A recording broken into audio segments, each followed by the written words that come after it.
ஆண்டவரே, நாங்கள் ஒன்றிற்கும் உதவ களிமண்ணான எங்களை மனிதனாக படைத்து ஜீச சுவாசத்தை ஊற்றினோம். அதை ஒரு பாத்திரமாக மாற்றினோம்.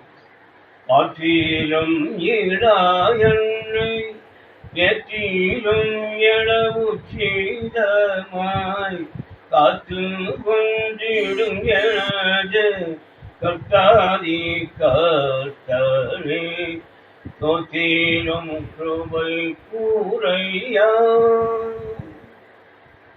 ஆண்டவரே, நாங்கள் பிறந்ததிலிருந்து இந்நாள் வரை எவ்வளவோ கஷ்டங்கள், நஷ்டங்கள், வேதனைகள், சோதனைகள், சுனாமிகள் எல்லாவற்றிலிருந்து காப்பாற்றி ரட்சித்து மக்கள் அதற்காக தோற்றம் தோற்றுகிறோம்.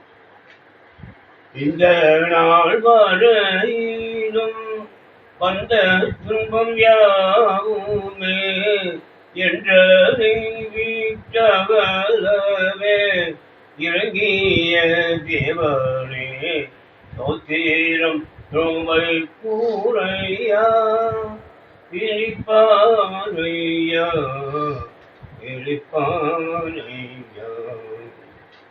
ஆண்டவரே, எரேமியா 17ஆம் அதிகாரம் 9வது வசனம் சொல்லுகிறது, மனிதனுடைய இருதயமும் மகா கேடுள்ளதும் திருப்புள்ளதுமாயிருக்கிறது, அதை அறிந்து ஆராயக்கூடிய சக்தி ஆண்டவராகிய இயேசு கிறிஸ்துவுக்கே உண்டு.